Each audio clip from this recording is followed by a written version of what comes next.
Olá, meus queridos do oitavo ano. Vamos aí então para a correção da semana 3 do PET volume 1 de História. Eu tô hoje o dia inteiro gravando, já tá à noite, já não tá legal mais nem o visual, mas vamos lá que nós não estamos aqui para isso também, né?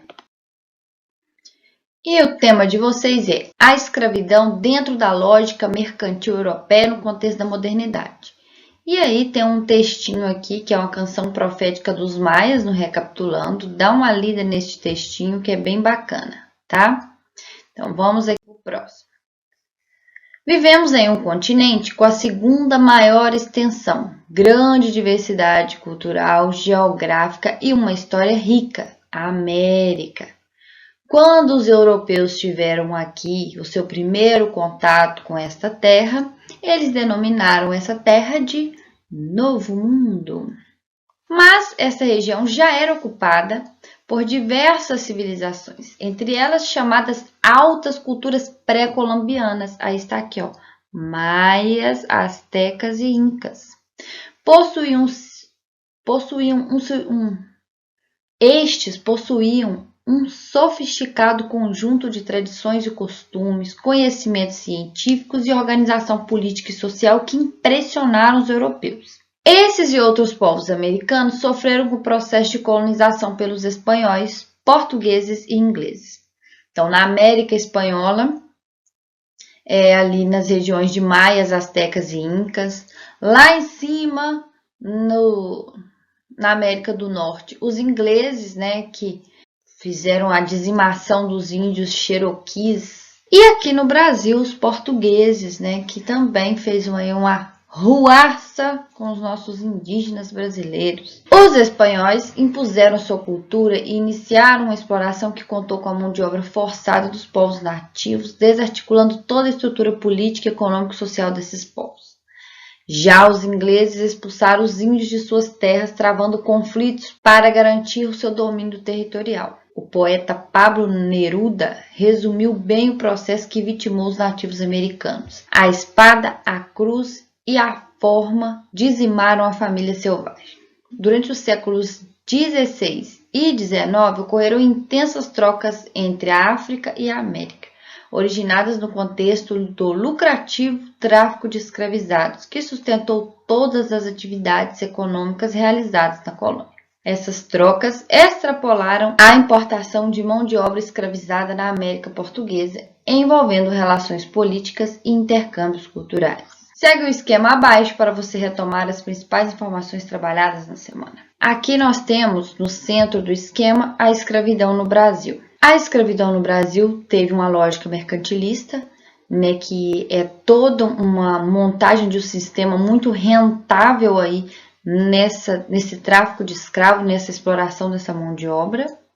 E nós tivemos aqui, com a expansão europeia na América, os próprios nativos passaram a ser escravizados, então eles escravizavam os nativos das regiões. Navios negreiros com lucros gigantescos, esses foram fundamentais para as relações comerciais internacionais, sobretudo entre o Brasil, Caribe e as 13 colônias, África e Europa.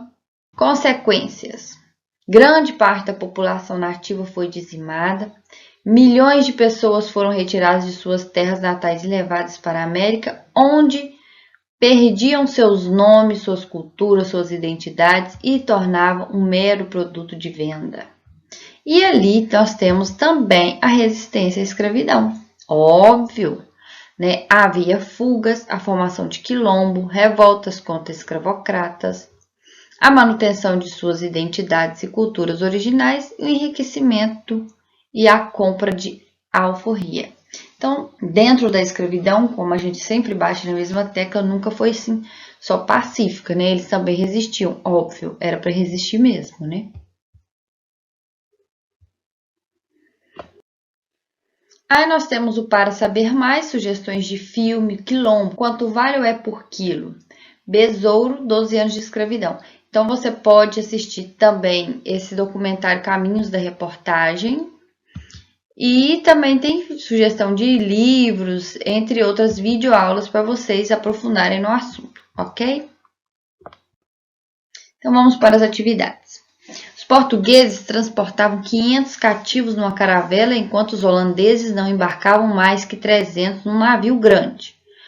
Um pequeno bergantim português podia transportar até 200 escravos, um navio grande até 700. 35 dias durava a viagem de Angola a Pernambuco, 40 até a Bahia, 50 ao Rio de Janeiro. Tomando como ponto de partida a citação acima, faça uma pesquisa acerca da vida dos indígenas e negros africanos no período da colonização. Investigue as condições dos cativos africanos na travessia do Atlântico, a captura dos indígenas no território colonial, as condições de trabalho, as relações pessoais, as relações de sujeição e rebeldia, as formas de resistência cultural e, em seguida, produza um texto com o tema A Escravidão no Brasil. Dê um título.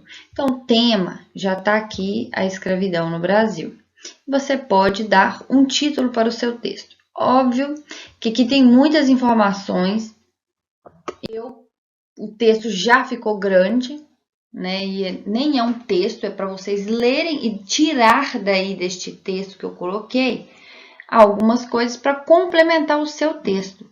E também deixei aqui embaixo duas referências, que é de onde eu tirei esses trechos, né? Que é para vocês entrarem ali e complementar do jeito que vocês acharem que fica melhor. Então, eu vou ler para vocês a parte que eu fiz aí dos indígenas e dos africanos. E vocês depois façam aí as mudanças que achar necessário. Então, vamos lá. No início da colonização, a mão de obra indígena era utilizada na extração do pau-brasil. Era recompensada pelo escambo de alguns objetos, tais como facões e espelhos ou até aguardente. Posteriormente, os índios passaram a ser capturados e empregados em pequenas lavouras ou na colheita de drogas do sertão. Os senhores de engenho passaram a recorrer à escravidão de índios por meio de expedições conhecidas como bandeiras de apressamento. Entretanto, impedimentos legais foram surgindo a partir do século XVI.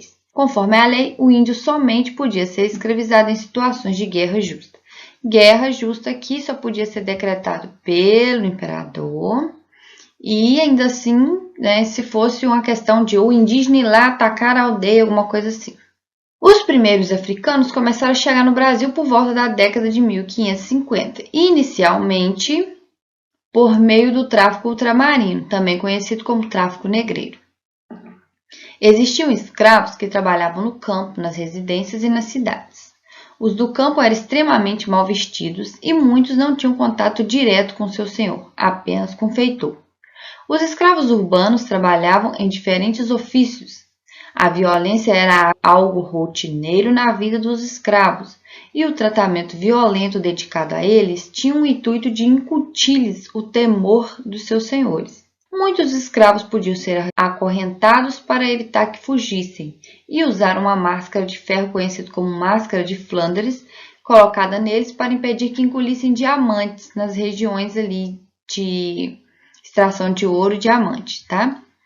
E também era impedido para que bebessem bebidas alcoólicas, algumas vezes até de se alimentar.